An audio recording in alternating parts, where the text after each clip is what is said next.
I was 8 years old when my world shattered like a fragile mirror, smashed without warning.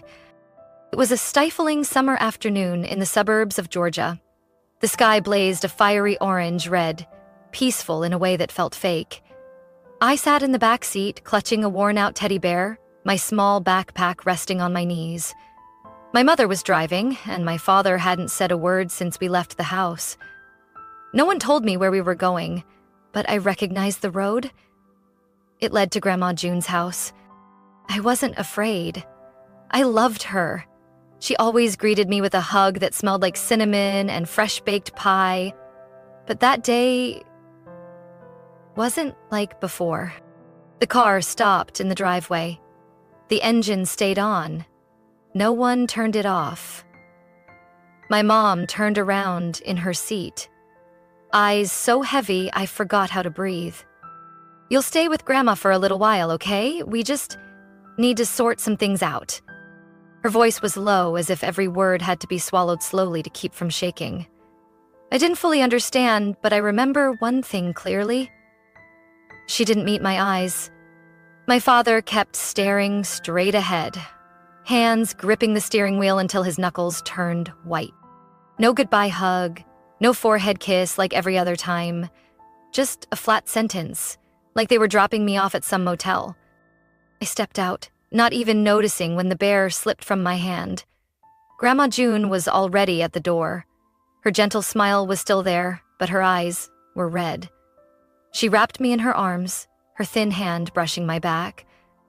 But all I could hear was the sound of the car reversing behind me. "Wait, Mom!"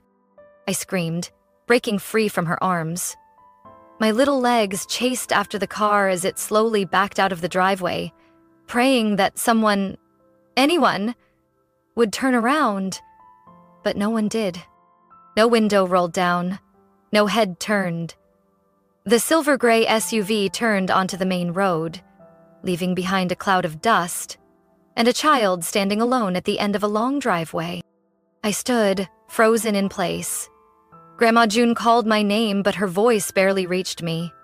I kept my back to her, eyes fixed on the empty road, where the people I once called Mom and Dad had disappeared.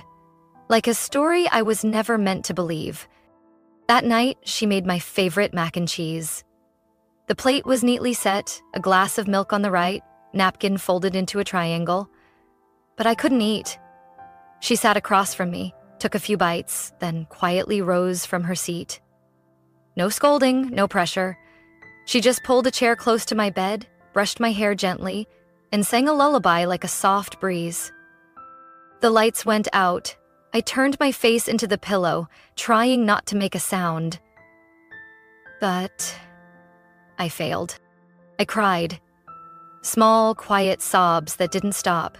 Not because I was hungry, not because I was scared, but because of one crushing question. Why? Why wasn't I enough for them to stay? The next morning, I dragged a chair to the window and watched every car that passed the main road. My heart clenched at every engine sound. But no one stopped. No one came back. The days turned into weeks, then months. No messages, no calls. Not even a cold postcard saying they were still alive.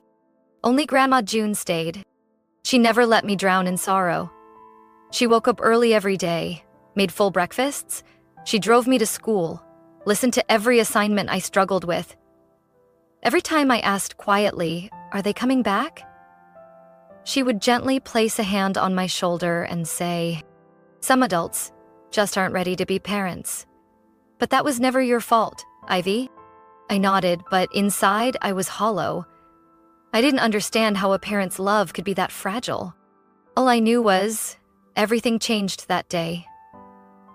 And I had to learn how to grow up in the silence that slammed shut behind that car door.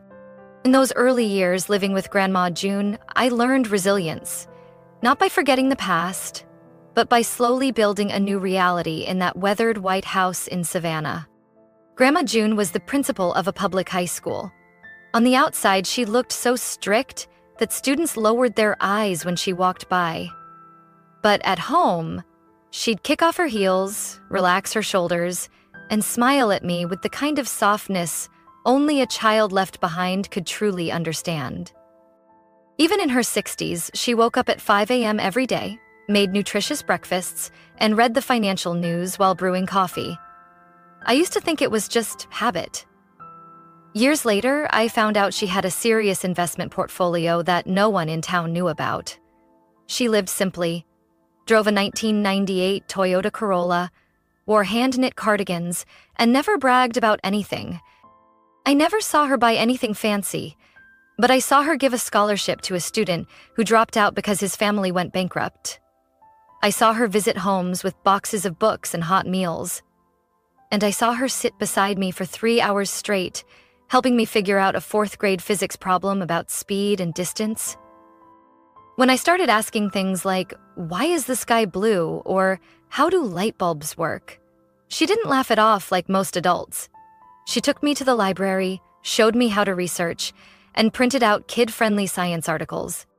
Understanding the world is never a small thing, Ivy. The more someone understands it, the more they're responsible for making it better.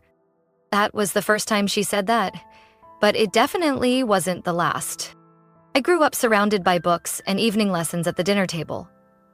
She never pushed me to be the top of the class, but she never let me give up either. Every time I brought home a low grade, she never scolded me. She just placed a hand on my shoulder and said, "We'll figure out what went wrong, then fix it. No one is born knowing everything, but everyone can learn." And I did learn.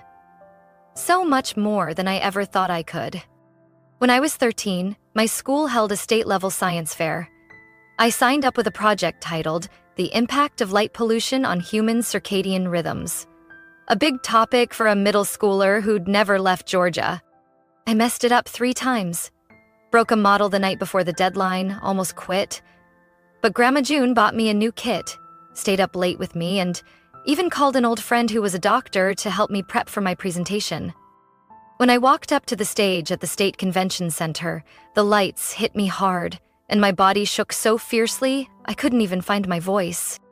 But then I looked out, and in the 3rd row there she was, sitting tall, hands folded, smiling like nothing on earth could make her prouder.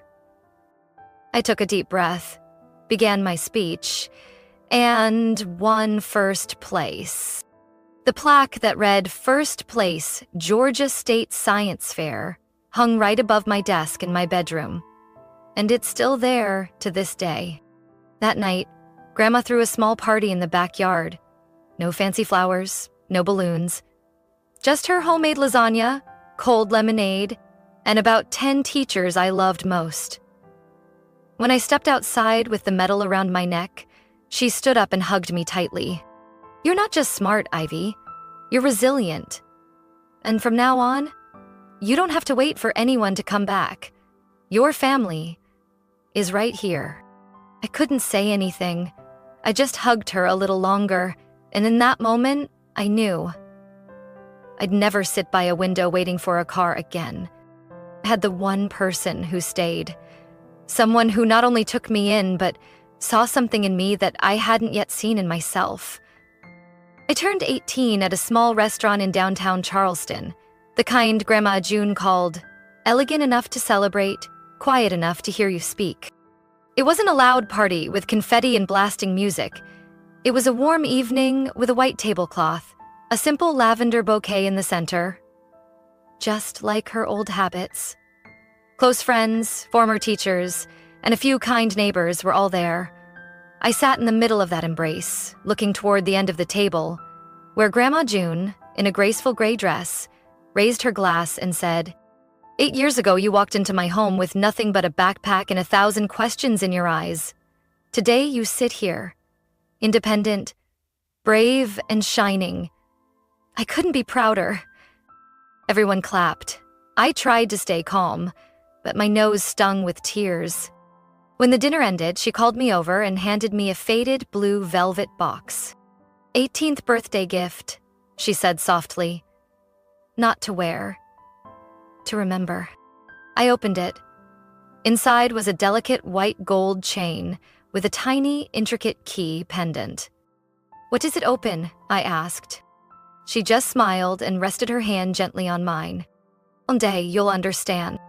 I didn't ask again. But I didn't know. It would be the last gift she ever gave me, with her own hands.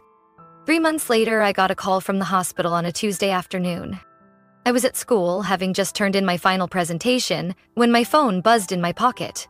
I thought it was my friends asking to grab food. But on the other end was a nurse.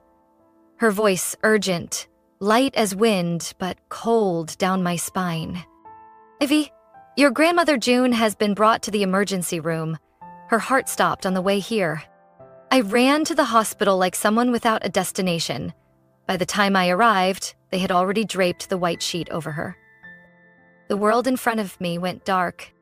The funeral was held that Saturday, at the old church she used to take me to every holiday. Every pew was filled with former students, colleagues, and people she had helped without me ever knowing. I sat in the front row, fingers clenched around the key pendant, my chest hollow. And then they appeared. The church doors opened, the fresh outdoor air pulled taut like a violin string. I turned my head, and my heart pounded.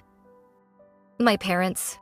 I hadn't seen them in 10 years, no texts, no postcards, no birthday calls. My mother still wore her old hairstyle, but now dyed, a pricey coat on her shoulders. My father looked exhausted in a well-pressed suit. They walked in like they belonged there, as if they hadn't abandoned an 8-year-old child on someone else's porch. They came straight toward me. "My love?" My mother started, reaching for my hand. I pulled back immediately. "We've come to take you home," my father cut in. "After all, you're only 18. Legally, we still have guardianship in some matters." I rose from my seat, meeting their eyes without flinching. "No, I'm not going anywhere. This is my home." My mother sighed. "Don't be stubborn, Ivy. You don't understand. There are things you don't know, and her estate—" I turned away, but a man's voice rose behind me. "She's not going anywhere. And actually, there are a few things you two need to be informed of." A tall man in a dark suit stepped forward. In his hand was a brown leather briefcase. His expression was cold, but professional. "I'm Daniel Shore, personal attorney to the late June Richardson." I moved to stand beside him.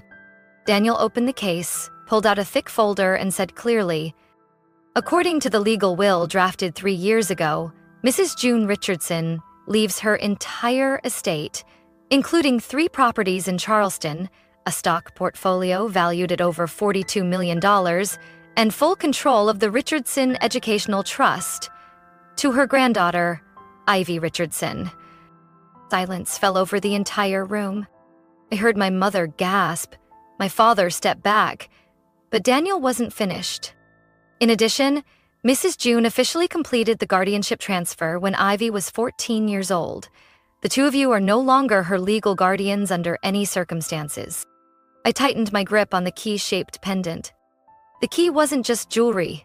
It was proof that Grandma had prepared everything, and trusted I'd know how to stand on my own. The air inside the church turned almost solid after Attorney Daniel Shore's statement. My mother went pale. My father stared at the stack of papers on the table as if, by looking long enough, the numbers might disappear. They didn't, and I was no longer the child they once left on a stranger's porch. Daniel slid another set of documents toward them. "These are the legal copies. You both signed the relinquishment of guardianship in 2014 and ignored every court notice during the proceedings. The court issued a final order granting full custody and protection to Mrs. June Richardson." My father clenched his jaw, eyes still fixed on the papers. "We never received anything. Someone must have hidden," Daniel interrupted, still calm and professional. "I personally filed the documents and signed off on every contact attempt. Everything has records, signatures, and court seals. If necessary, I can present them publicly." My mother turned to me, meeting my eyes for the first time since she'd walked in. "Ivy, we're family. The past is over. Now you need guidance. The world out there is complicated. You can't manage alone." I pressed the chain against my neck. The key's cold, sharp metal gave me an odd calm. I stood, voice steady, though not loud. I've managed on my own for 10 years. Not because of you. Because of Grandma June. My mother didn't back down. She stepped half a pace closer, her tone suddenly sweet. Too sweet. You don't understand. We can start fresh. We can run this estate together. Build a future. I let out a small laugh. No bitterness, just the smile of someone who finally sees the true face of those who once broke her. If Grandma hadn't left me anything, would you be here? Silence. I didn't need their answer. Their eyes confessed everything. I turned to Daniel. Do they have any legal rights left? He shook his head slightly. None. Mrs. June handled it all. And under the will, the entire estate is yours. Without conditions. My father leaned back, exhaling as if he'd heard a death sentence. My mother stood rigid, fists clenched. Then she spat out words like a slap. You'll regret this. A kid like you knows nothing about running a whole empire. I didn't blink. I know that a child once abandoned, survived, learned, rose, and now runs that empire. And you? You showed up only when you smelled money. Daniel stepped beside me, ready to close the matter, but I raised a hand. I had one last thing to say. I looked at my father, the man who'd gripped my shoulder like a stranger during that drive 10 years ago, and said, I don't hate you for leaving me. I hate that even now, you still don't see what truly matters. My mother's eyes widened, about to argue, but Daniel signaled the usher at the back. I'm afraid we must end this meeting. If you wish to contest, we'll see you in court. I remained motionless as they walked out of the little room in the church. They didn't look back. And this time, I no longer wished they would. I glanced at my palm. The key lay there, icy, razor clear like the truth. I whispered to myself, You saw this coming, didn't you, Grandma? Walking into the hall, sunlight streamed through stained glass and hit me head-on. A strange feeling washed over me. Lightness. I no longer had to prove anything to them. I only had to live up to the trust of the one person who had truly loved me. After the tense confrontation, Daniel asked me to stay a moment. He placed a thick ivory envelope on the table, the handwriting unmistakably Grandma's, the same script on notes, reminding me to take a coat or wishing me luck in lunch boxes all those years. Ivy. Open only when you're truly ready. I remained in the small room behind the church. It was so quiet I could hear the paper rustle as I tore the seal. My hands trembled, not from fear, but from knowing Grandma June was no longer there to explain anything. The first sheet held just one line. If you're reading this, everything has unfolded exactly as I expected. I sank into a chair, drew a deep breath, and began to read.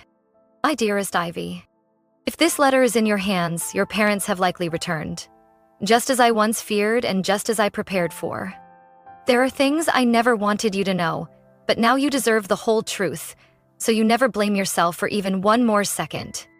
When you were 8, your parents, Robert and Diana, tried to transfer all my assets and shares in the Richardson Foundation into their names while I was traveling on business in Denver. They did it behind my back, using documents stolen from my office safe. They thought I was just a principal, an old, simple woman too naive to manage an investment system. They were wrong. I found out early. Instead of suing them, I called them in one last time and gave them 2 choices. Leave Charleston forever and never return, or I'd expose everything publicly. They chose the money, and to protect their image, they also chose to leave you behind. No hesitation, no apology. I had to pause. My throat tightened. I gripped the page until it crumpled. So, I wasn't abandoned out of poverty or hardship, as I had comforted myself. I was left because I was worth less than a botched investment. I read on. I hid this truth not because you were weak, but because you deserved a childhood free from greed and betrayal. You needed a chance to grow up believing you were still loved. And if I had to do it again, I would shield you just the same. But now that you're strong enough to face them on your own, you must know, none of this was your fault. They didn't leave because you weren't good enough. They left because they weren't kind enough. I was no longer that child staring down the road, wondering if love could return in a rearview mirror. She continued, "You are a Richardson, and we, women with this name, don't topple easily. I didn't leave you this estate for revenge. I left it for you to build. If they come back, they'll try everything.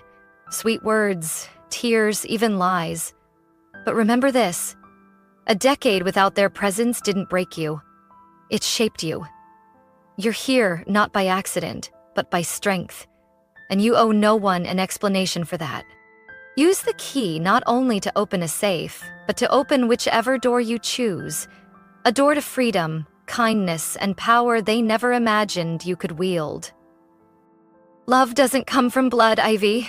True love comes from action, from choosing to stay when things are hardest.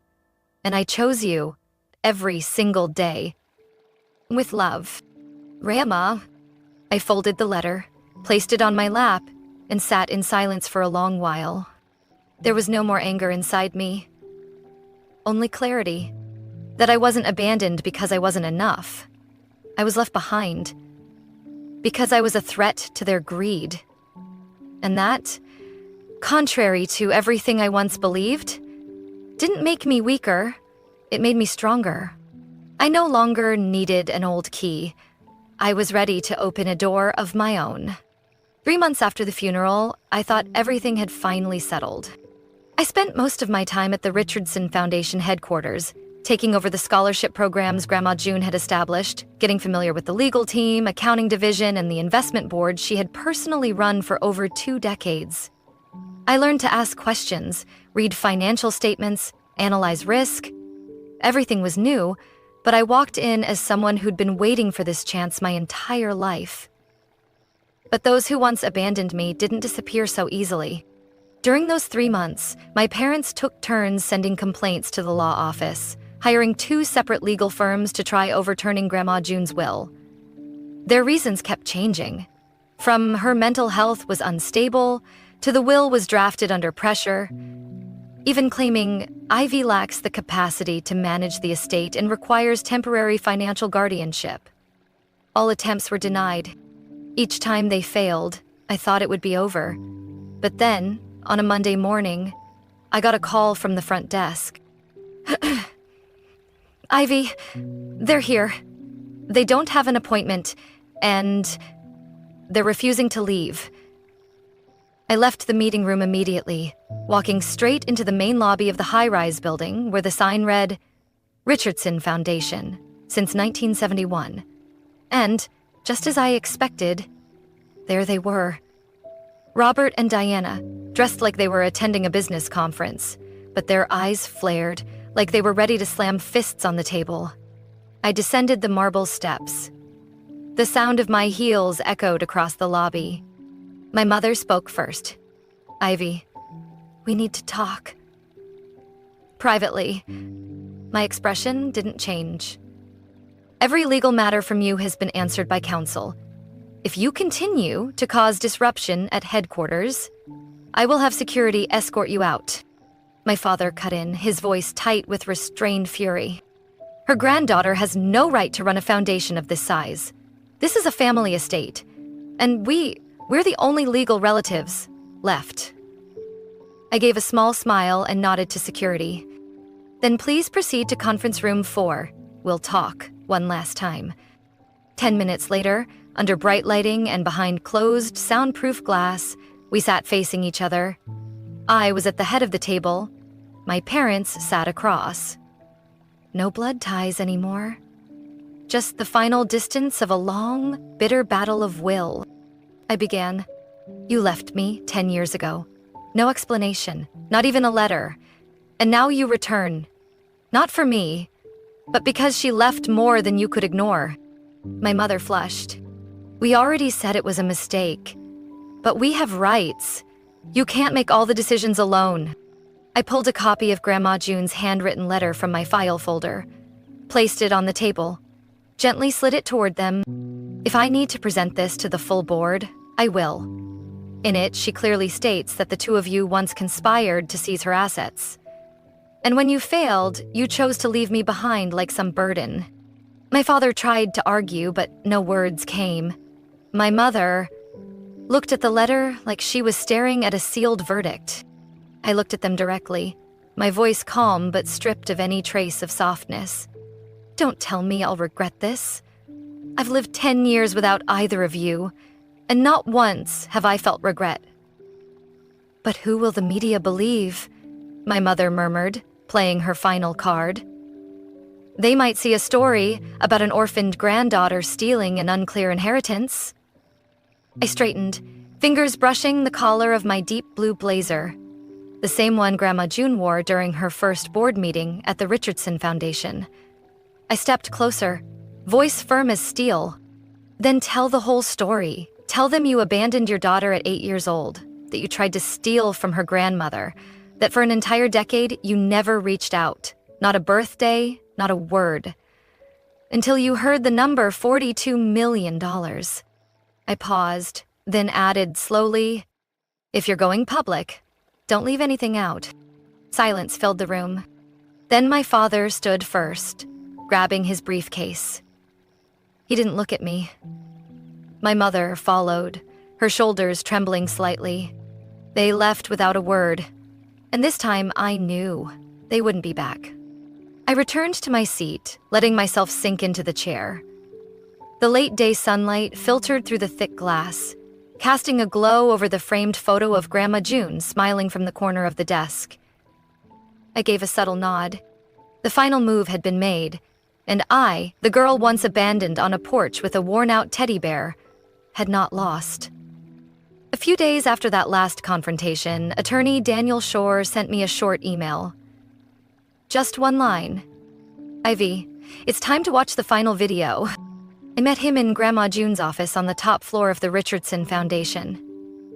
Everything in the room had been kept exactly as it was when she was alive. The polished oak desk, the vase of dried lavender by the window, and the calendar frozen at the month she passed. Daniel plugged in a USB drive, then stepped back, letting me sit alone in front of the screen. The monitor lit up, and then she appeared. It was still her face, gentle, dignified, and quietly firm. She wore the sky blue cardigan I'd helped her wash last winter. Her voice rang out, slow and steady, just like every time she used to teach me something at the dinner table. If you're watching this video, Ivy, then everything has unfolded just as I expected. And if that's the case, it's time for you to hear the most important part. She paused, eyes fixed on the camera as if she were looking straight at me. I didn't just leave you money. Numbers can't protect you. What I left you was a mission. The screen shifted to a montage.